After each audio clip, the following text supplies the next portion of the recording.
De Matthieu, Matthieu 9, à partir du verset 35. Et nous nous réjouissons de ne plus être bousculés par le temps comme depuis maintenant 9 mois. Matthieu 9, verset 35 jusqu'au chapitre 10, verset 5. Jésus parcourait toutes les villes et les villages, enseignant dans les synagogues, prêchant la bonne nouvelle du royaume et guérissant toute maladie et toute infirmité. Voyant la foule, il fut ému de compassion pour elle parce qu'elle était languissante et abattue, comme des brebis qui n'ont point de berger. Alors il dit à ses disciples, « La moisson est grande, mais il y a peu d'ouvriers. Priez donc le maître de la moisson d'envoyer des ouvriers dans sa moisson. » Puis, ayant appelé ses 12 disciples, il leur donna le pouvoir de chasser les esprits impurs et de guérir toute maladie et toute infirmité. Voici les noms des 12 apôtres. Le premier, Simon, appelé Pierre, et André son frère. Jacques, fils de Zébédée, et Jean son frère. Philippe et Barthélemy, Thomas et Matthieu le publicain, Jacques, fils d'Alphée et Thaddée, Simon le Cananite et Judas l'Iscariote, celui qui livra Jésus. Tels sont les 12 que Jésus envoya après leur avoir donné les instructions suivantes. Puis viennent les instructions que Jésus donna à ses disciples. Ce texte commence par la constatation de ces déplacements de Jésus. Jésus parcourait toutes les villes et les villages. Si j'étais au camp, je dirais aux jeunes, Jésus faisait une randonnée. Mais Jésus ne faisait pas une randonnée pour son plaisir, Jésus ne faisait pas du tourisme, Jésus travaillait. Jésus faisait l'œuvre de son Père.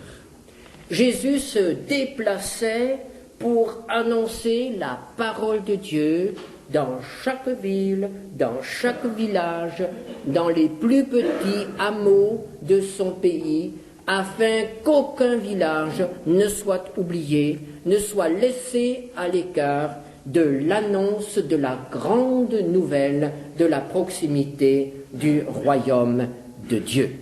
Le but de Jésus était d'atteindre le plus grand nombre possible. C'est la raison pour laquelle il ne s'est pas fixé dans une ville, à Jérusalem par exemple, il n'a pas ouvert une salle et a fait des réunions dans une salle, dans une synagogue. Il ne s'est pas fixé en un lieu, mais il a parcouru le pays faisant l'œuvre d'un évangéliste. L'évangéliste est celui qui parcourt, le pasteur, lui, étant sédentaire. Et dans l'évangile de Marc, au chapitre 1er, verset 38, Jésus nous dit « Allons ailleurs dans les bourgades voisines, afin que j'y prêche aussi, car c'est pour cela que je suis sorti. » C'était là son but, faire connaître la parole de Dieu à un maximum d'hommes et de femmes. Et nous le voyons ici, parcourant donc toutes ces villes, ces villages, enseignant, prêchant, intervenant auprès de tous ceux qui venaient à lui. Et en se déplaçant ainsi, il est en contact avec beaucoup de souffrances, beaucoup de problèmes, beaucoup de situations difficiles. Dans chaque village, dans chaque hameau, dans chaque maison ou famille, il y a des gens qui souffrent. Il y a ce que l'on appelle aujourd'hui des problèmes. Il y a des problèmes. Et le voici en contact avec tous ces gens à problèmes, que ce soit des problèmes physiques, que ce soit des problèmes affectifs, sentimentaux, psychiques ou spirituels. Jésus est en contact avec tous ces gens qui viennent à lui, avec leur détresse, avec leurs souffrances, avec leurs questions, leurs péchés et leurs liens. Il est en contact avec les conséquences du péché dans la vie de l'homme. Et ainsi, à mesure qu'il progresse de village en village, il y a la révélation d'immenses besoins. pour voir les besoins et les possibilités, il faut commencer à travailler. Il faut commencer à faire quelque chose. Il faut commencer à parler. Et il y a des gens qui disent, aujourd'hui, on ne peut rien faire. Ou il n'y a rien à faire. Ou les gens sont fermés. Les gens n'acceptent pas. Mais est-ce que ces gens qui parlent ainsi ont au moins essayé?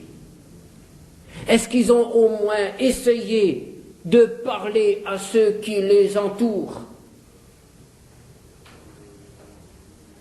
J'en ai de nouveau fait la constatation dans ces 3 semaines que je viens de passer avec des jeunes.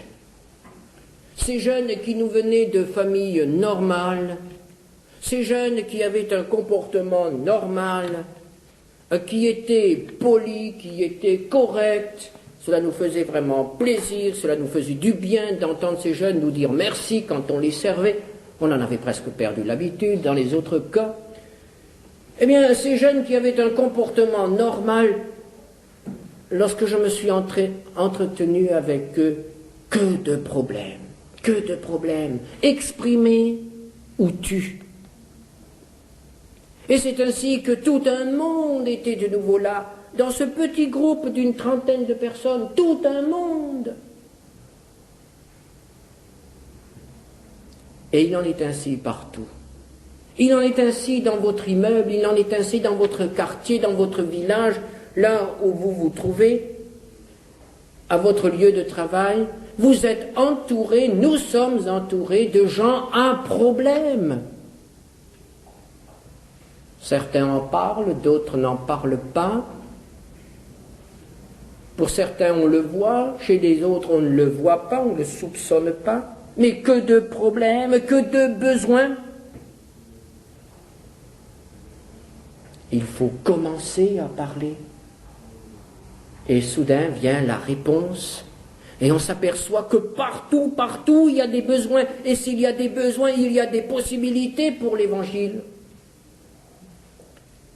Nous lisons verset 36, Jésus voyant la foule. Et dans ce mot qui est employé ici, la foule, nous avons cette image de ces hommes, de ces femmes, de ces enfants qui se rassemblent. Ces gens groupés, amassés, qui forment un tout, sans but ou avec un but. C'est un spectacle toujours impressionnant. Une foule qui défile, par exemple, dans les rues de Marseille. Une foule qui se rassemble pour une fête. Ces masses de musulmans que l'on nous montre parfois, qui s'agenouillent au moment de la prière. Ces foules immenses à la Mecque ou ailleurs, ces foules qui manifestent à Téhéran, ces masses, des milliers, des dizaines de milliers d'êtres humains qui sont là ensemble et qui forment une foule. Et Jésus perçoit l'état d'esprit de cette foule. Et Jésus dit que cette foule est languissante et abattue. Aujourd'hui, on emploie un autre mot. On dit que le peuple est morose, languissante, abattue. Ce qui caractérise cette foule, c'est la tristesse, c'est le manque de force, c'est la passivité. Et une foule dans cet état d'esprit est en danger et dangereuse, car elle peut être employée, elle peut être manipulée. Une population languissante, fatiguée, morose, angoissée. Jésus voit cela il voit cette multitude marquée par l'abattement. Il n'y a pas de joie, il n'y a pas d'espoir, il n'y a pas d'idéal, il n'y a pas d'attente. Elle est là, sans but, sans Dieu, sans sauveur. Et Jésus dit, comme des brebis qui n'ont point de berger. De quoi a-t-elle besoin cette foule? Cette foule a besoin d'un berger. Cette foule a besoin de quelqu'un qui la rassemble, qui la conduit et qui prend soin d'elle. C'est là le rôle du berger. Le rôle du berger est de conduire le troupeau vers les verts pâturages, vers l'eau, de prendre soin du troupeau en prenant soin de chaque individu. Jésus voit cette foule comme un troupeau de brebis sans berger. Il n'y a pas de conducteur. Il n'y a pas de protecteur contre le loup et contre les ravisseurs. C'est un troupeau sans défense, un troupeau sans but. Le plus grand besoin du monde aujourd'hui est le besoin d'un berger, et pas de n'importe quel berger, mais du bon berger, de Jésus. Puis Jésus continue et change d'image. Il a parlé d'un troupeau, c'est-à-dire il a parlé de l'élevage. Maintenant il va parler d'une moisson, c'est-à-dire de l'agriculture. L'image change, mais le message reste le même. Jésus dit à ses disciples, la moisson est grande, mais il y a peu d'ouvriers. La moisson est là, devant Jésus. Les champs sont blancs, le grain est mûr. Cette moisson est le résultat d'un travail, ou de longs mois de travail. Pour avoir devant nous un champ de blé prêt pour la moisson, il a fallu que le laboureur fasse son travail, il a fallu que le semeur fasse son travail. Dans d'autres cultures, il a fallu arroser, il a fallu planter, il a fallu nettoyer, il a fallu couper. De longues semaines de travail précèdent le moment de la moisson. Maintenant, la moisson est prête. Et ce champ qui est mûr pour la moisson, là, devant nous, doit être moissonné. C'est une nécessité absolument vitale, indispensable. Car si la moisson n'a pas lieu, on va manquer de nourriture. Ce qui est là, devant nous, dans un champ, c'est notre pain de demain, c'est notre pain pour toute l'année. Ce qui est là, devant nous, c'est notre avenir. S'il n'y a pas de moisson, il n'y aura pas de nouvelles semences, de nouvelles semailles. Si la moisson n'est pas rentrée, tout le travail qui a été accompli dans le passé est détruit, inutile. Et si la moisson n'est pas rentrée, l'avenir est compromis. La moisson doit être rentrée. Et elle doit être rentrée dans peu de temps. Le temps de la moisson est très court dans l'année. Pourquoi? Parce que le grain est prêt à un certain moment, puis il doit être rentré, engrangé. Si l'on attend trop longtemps, viendra le mauvais temps, l'orage passera et couchera ces magnifiques blés à même le sol, la pluie détrempera ce blé, et dans peu de temps, tout cela va pourrir, va moisir. Tout va être détruit. Si l'on ne fait attention, les oiseaux viendront et mangeront cette moisson. La moisson doit être rentrée en peu de temps. Avant, c'est trop tôt et il y a un trop tard. Et c'est pourquoi la période de la moisson est toujours une période de grande activité, de mobilisation générale. Il faut faire vite. Et Jésus dit, mais il y a peu d'ouvriers. Quelques ouvriers sont partis le matin de bonne heure et sont déjà au travail. Mais il est évident que l'on ne pourra pas tout rentrer. Il manque des ouvriers. Et nous avons là une constatation générale. Vous recevez des circulaires missionnaires, vous lisez des articles dans les journaux évangéliques, et toujours à nouveau vous entendez là, vous lisez la même constatation. Il nous manque des collaborateurs, il manque des missionnaires, il manque des enseignants, il manque des médecins, des soignants, il manque ceci, il manque cela. Il y a un manque général dans le monde. Il y a peu d'ouvriers. Combien de choses pourraient être faites, mais il n'y a pas assez d'hommes pour le faire. Certains pays sont ouverts pendant peu de temps. Il n'y a pas assez d'hommes pour contacter. Je me souviendrai, je crois, toute ma vie de ces quelques années que j'ai pu collaborer à la mission au Cambodge. Les portes se sont ouvertes juste pour quelques années et nous n'avons pu envoyer qu'un seul missionnaire. Et le temps qu'il apprenne la langue, c'était presque terminé. Puis est venu ce que vous savez. C'était terminé. Peu d'ouvriers quand il y a de grandes possibilités. Un manque d'hommes, un manque de travailleurs. Avant de choisir un métier, chaque jeune devrait se poser la question si sa place n'est pas d'abord au service du Seigneur. Il y a peu d'ouvriers, dit Jésus.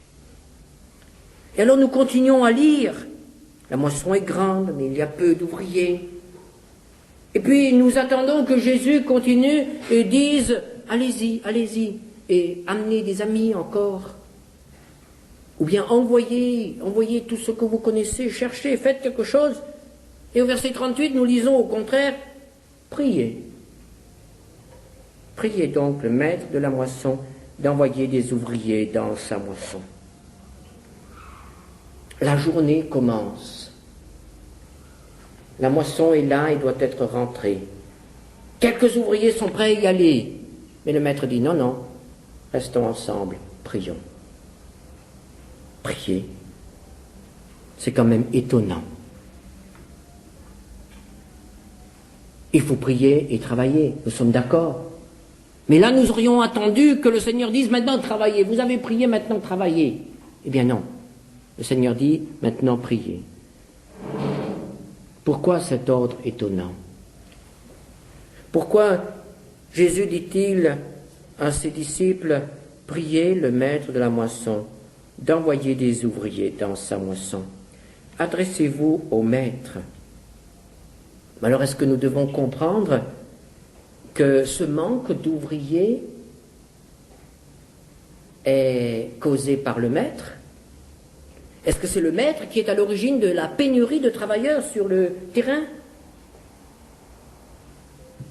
Est-ce que notre maître, le maître de la moisson, est comme ces patrons qui font des économies de personnel pour les obliger à un rendement plus élevé?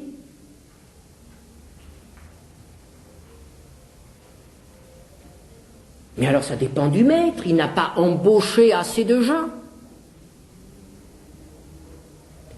Jésus a donc raison, il faut s'adresser au maître d'abord. Il faut manifester, réclamer plus d'ouvriers, de l'embauche. Est-ce que c'est ça que Jésus veut dire? Non. Jésus dit prier le maître pour plusieurs raisons. Tout d'abord, pour nous faire comprendre que tout est grâce c'est d'abord une grâce de pouvoir être embauché par le Maître, au service du Maître. C'est une grâce d'être appelé.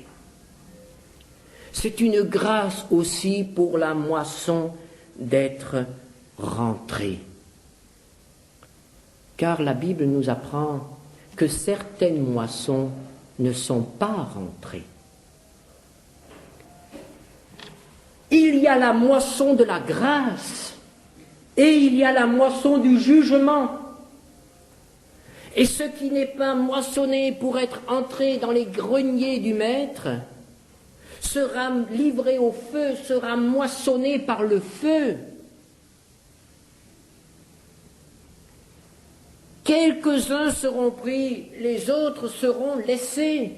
Ceux qui sont pris sont sauvés, objet de la grâce. Ceux qui sont laissés sont condamnés. Il y a deux moissons, la moisson de la grâce pour le salut, la moisson du jugement pour la condamnation.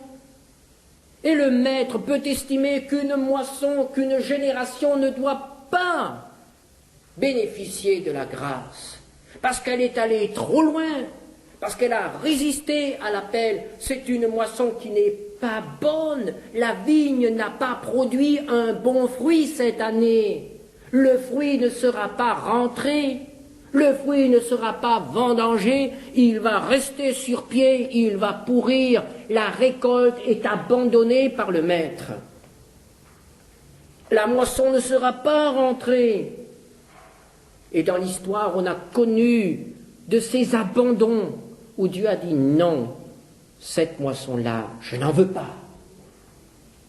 Et alors pour chaque génération se pose la même question, Seigneur, sauve cette moisson, sauve ma génération, qu'ils soient nombreux à entrer dans tes parvis, ceux de ma génération.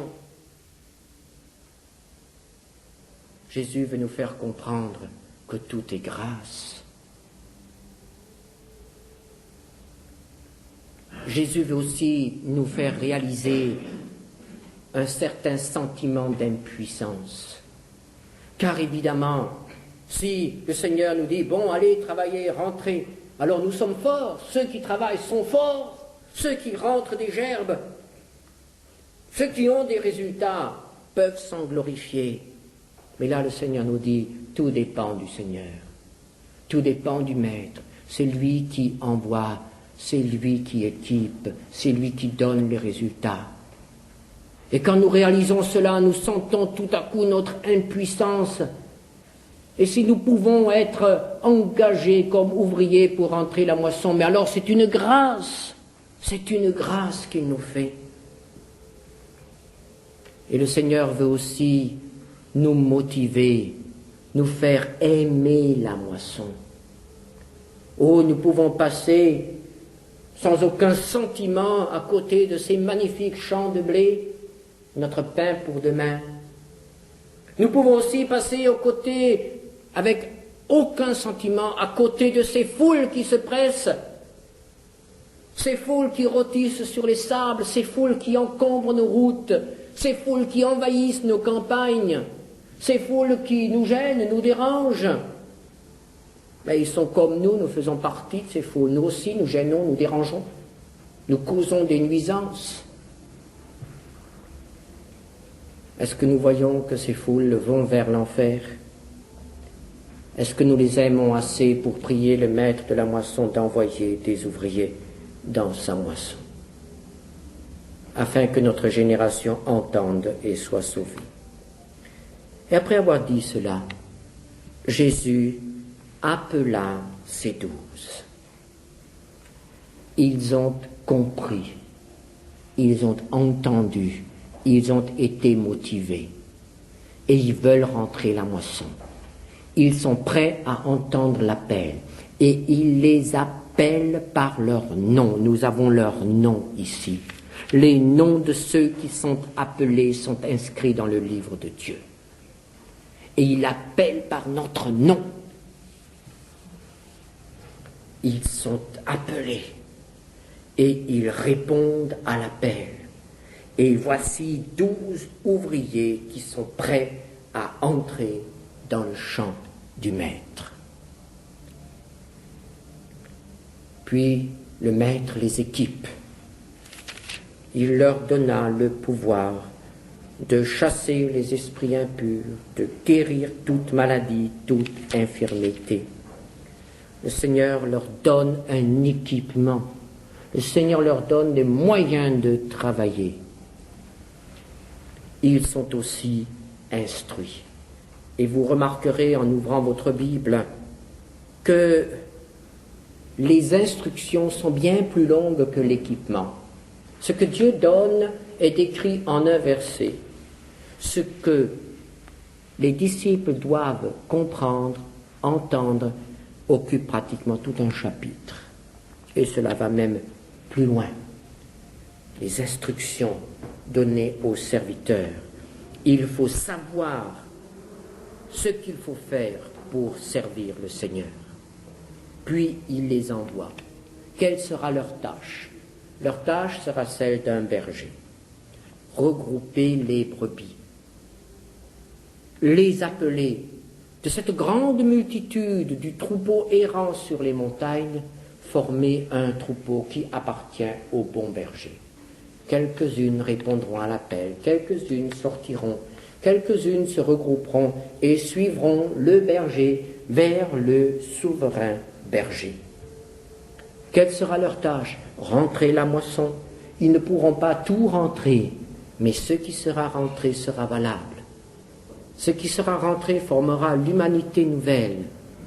Ce sera la semence pour de nouvelles semailles, pour une moisson à la gloire de Dieu. Berger, moissonneur, le Seigneur nous appelle à le servir. La moisson est grande, il y a peu d'ouvriers. Priez et allez. Que le Seigneur nous trouve fidèles aussi dans les semaines à venir dans cet appel qu'il nous adresse. Amen.